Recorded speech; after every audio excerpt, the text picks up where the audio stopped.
So we know through literature that Robo has a high rate of accuracy even in deformity cases. It's well established, and its usefulness was established in our meta-analysis which we published versus freehand pedicle screw fixation or navigation. It is definitely useful. Now, looking at why navigation may be, robotics may be useful to us over for accuracy over navigation and robotics. If we look at planning stage, freehand is image based, navigation is enhanced image based, but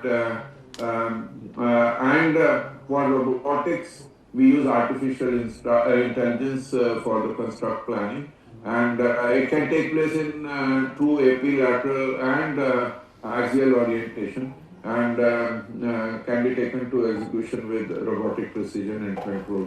So planning is a useful feature in the robotics.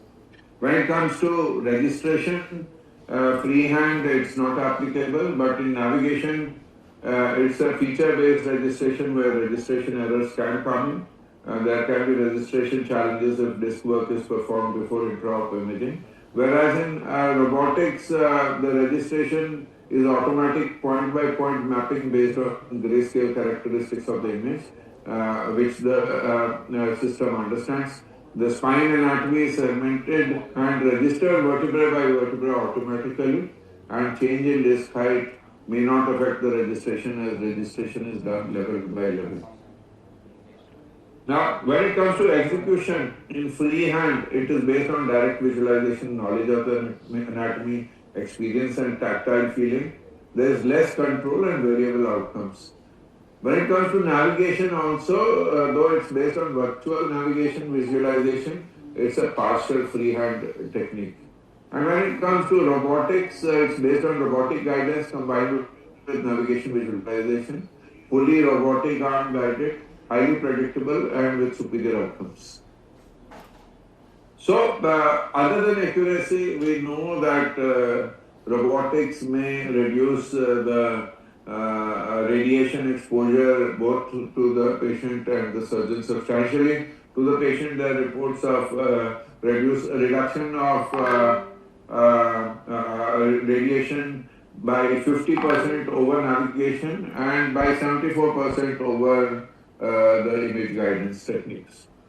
And this also came out clearly in our meta-analysis which was published.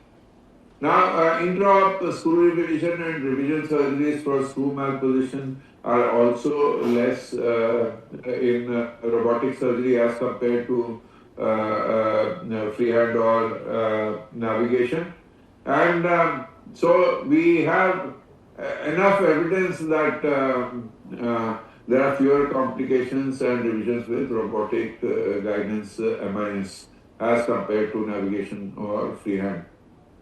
Operating time doesn't increase substantially. In fact, most of the studies show there is no difference in the operating time as compared to freehand pedicle screw fixation. So if you look overall, the outcomes are improved as documented in literature, not only for implant accuracy and fluoroscopy, but also reduced complication rates, reduced reoperation rates, and reduced average length of stay. And there have been few studies which have also shown that navigated robotic guidance led to significantly less fluoroscopic radiation time, lower robotic system abandonment rates, and reduced blood transfusion rates compared to non-navigated robotic guidance. Hence, navigated robotic systems may hold an edge as per this study which was done. Similarly, we know that we can have a CT fluoro workflow, or we can have a scan and plan workflow. And this study which was published showed that with a scan and plan workflow also it is a safe, smooth and efficient operating room workflow without registration errors or robotic failures. And for placement of 4 pedicle screws, the per screw time remained constant. And it's not that the scan and plan workflow leads to an increased time, length of surgery per se. And when you look at learning curve, it is not substantial, right? Various studies have shown the requirement of 10 to 30 cases in order to overcome the learning curve per se. So, there is enough documented literature, enough evidence that robotic spine surgery can help reboot your practice on all aspects that we have discussed per se. So just showing some illustrative cases, whether it is trauma, where you can use robotic arm navigated MIS fixation, or whether it is osteoporotic unstable fractures, even with bowel and bladder involvement, where you can see how we have done cement augmented minimally invasive fixation and decompression in this patient along with kyphoplasty at that level. Or in complicated cases like these, which are failed TV spine surgery, who come to you after infection and removal of implant in a cervicothoracic junction, which is a complicated surgery. We have used stage surgery and we have used robotics also for fixation in this patient, even in the cervical spine. Or if it is a degenerative spine where you do a two-level TLIF or a degenerative spondylolisthesis, you can have robotic fixation with good outcomes. And then the most challenging of all spine surgeries, whether it's a congenital kyphoscoliotic severe deformity, you can use robotics, and you can even plan your osteotomies with the help of navigation and robotics in these cases.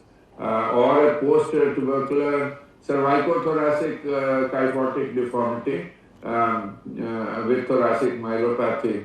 You can see the severity of the deformity at the cervicothoracic junction here, and how we had good outcomes and good correction and good decompression in this patient. This L2, L3 post-tubercular kyphotic deformity, we demonstrated live with the ASSI live spine surgery course also, with good outcomes in this patient, and with good correction and with good resolution of neurological deficit. Again, another case with a deformity with good outcomes that we could manage. This was a neuromuscular scoliosis that we were able to have good results.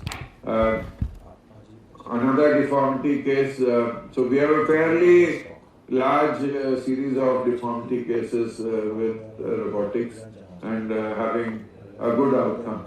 Whether it may be a congenital scoliosis also with a hemivertebra, as we can see here, with the bowel and bladder involvement, with a good outcome and good result. Another patient here, adult deformity with type 2 respiratory failure, who did well with a correction per se. So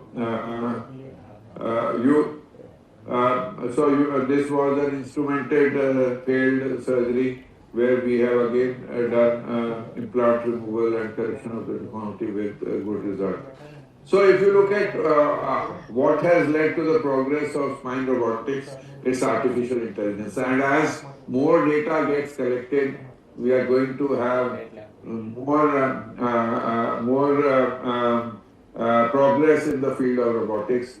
I would want to say that we are still in the nascent field of robotic spine surgery. It is going to change from 2001 to now, from where it was initially used for only accurate drilling trajectory. Now we can plan, simulate surgical outcome, execute and navigate instrumentation in real time.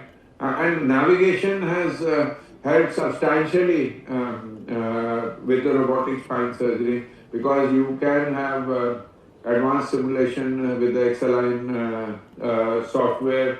You can do a seamless, you can have a seamless ORM integration. You can do SI joint cage insertion. You can have ultimately you have a rod bender tool also. So there are various advantages which are there. So with our experience also, we have been using it. We have gradually evolved with the robotic spine surgery. Some of the learning points have been that ensure stable fixation points for the clamp or the bone mount and dynamic reference array. This is very important. Placement of bone mount should be in between upper and lower instrumentation levels, otherwise there will be errors. Prevent unrecognized deflection of clamp or bone mount and DRA during the procedure. So not only the surgeon but the assistant should be aware about this. Prevent wobbling of clamp or bone mount and DRA during trajectory that you are fixing.